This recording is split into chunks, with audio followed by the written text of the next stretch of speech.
bloco, ele vai ser composto de 2 perguntas. Cada candidato poderá fazer 2 perguntas. A formulação será de 2 minutos. Haverá 4 minutos para a resposta, 2 minutos para a réplica e 2 minutos para a tréplica.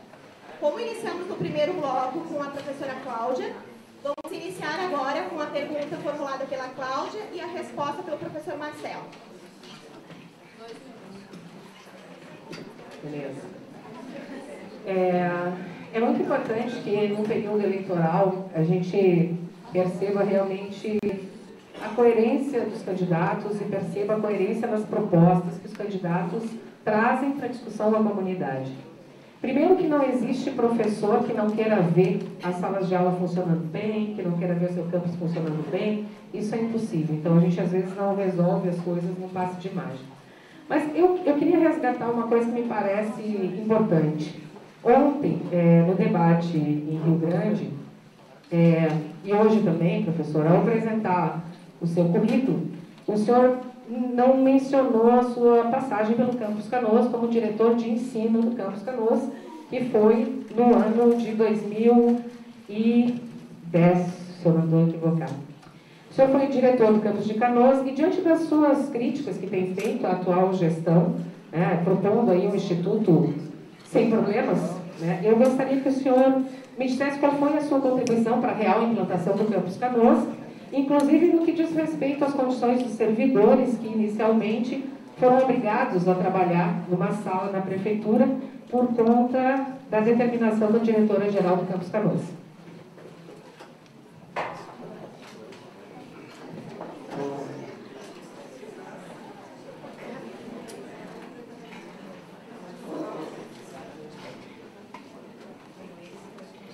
Agora, 4 minutos para a resposta, professor Marcelo.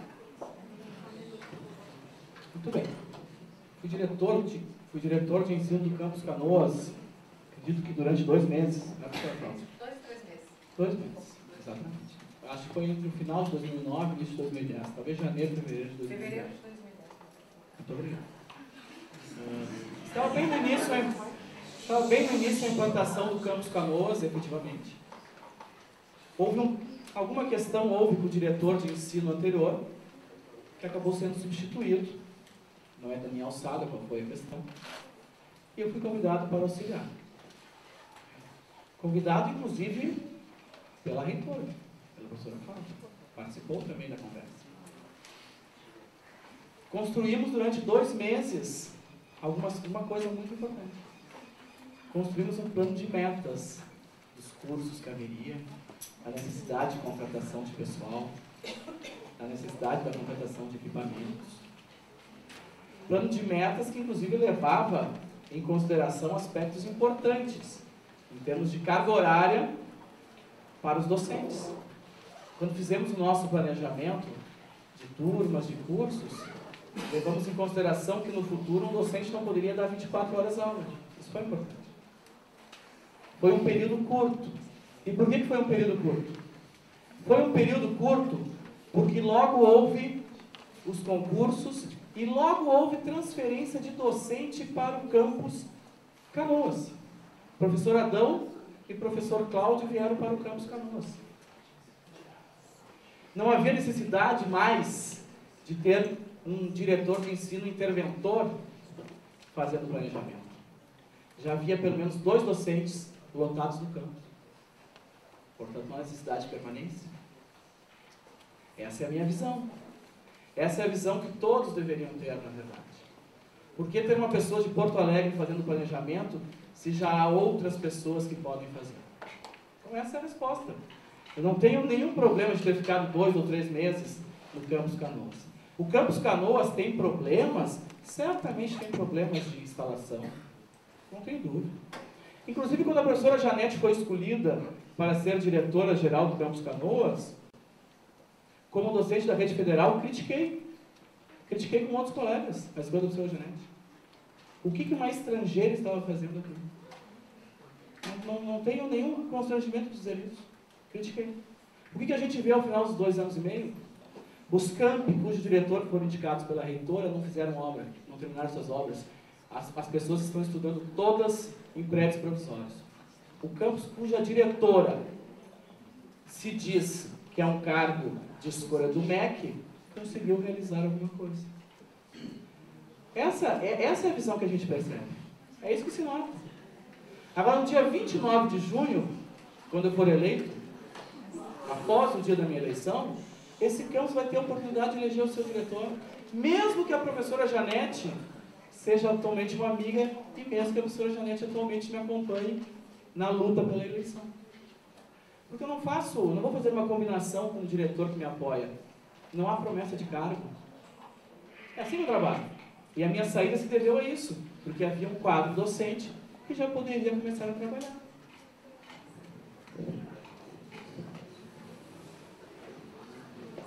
Dois minutos agora para a réplica.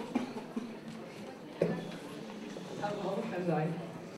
Primeiro, é importante colocar as coisas em seus devidos lugares. O plano... desculpe. O plano de metas que o Instituto construiu, inclusive no que diz respeito ao Campus Canoas, foi construído pelo antigo diretor de ensino de Canoas, professor André Schneider, que se recusou a trabalhar na sala colocada pela diretora do campus.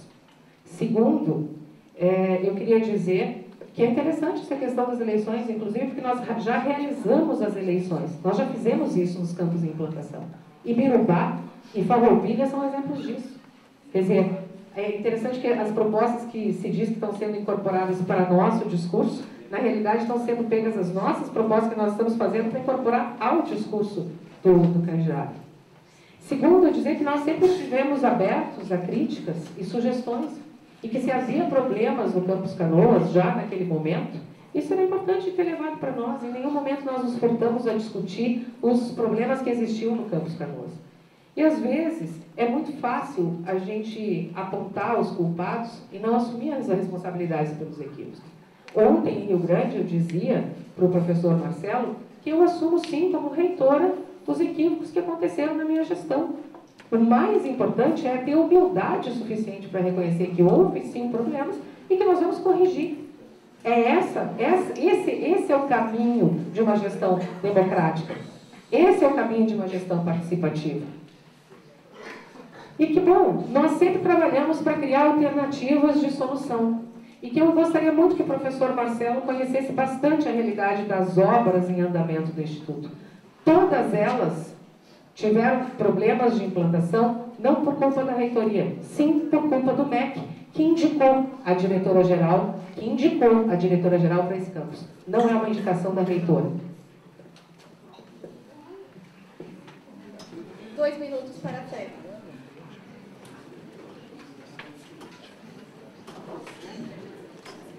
É evidente que todo gestor tem de aceitar os seus erros, tem que estar disposto a corrigi-los. Isso não é todo gestor, isso é todo ser humano. Mas aceitar os erros e estar disposto a corrigi-los tem uma segunda etapa, a correção. Já houve tempo para a correção.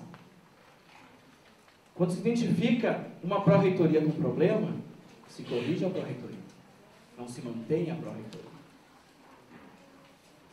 O que mais me deixa triste como membro do Instituto Federal do Rio Grande do Sul, agora depois desse pequeno debate, é ouvir que nós temos uma pessoa que está aqui sem o consentimento da reitora. Bom, os cargos de direção estão à disposição da reitoria. O reitor deve ser forte o suficiente para não aceitar um diretor ou um pró-reitor imposto pelo ministro, pelo secretário. É isso que nós precisamos. Nós precisamos viver pelos nossos princípios. Nós não podemos aceitar o que nos é imposto. E aí eu repito o que eu falei. O reitor não pode ser representante do MEC no campus. O reitor tem que ser nosso representante do MEC. Essa é a função dele. Evidentemente que ele tem que saber negociar. Negociar no MEC não é simples. Mas ele tem que ser um defensor da sua comunidade. Essa interferência do MEC num cargo de direção me parece descabida. Eu fico mais alarmado com a nossa situação.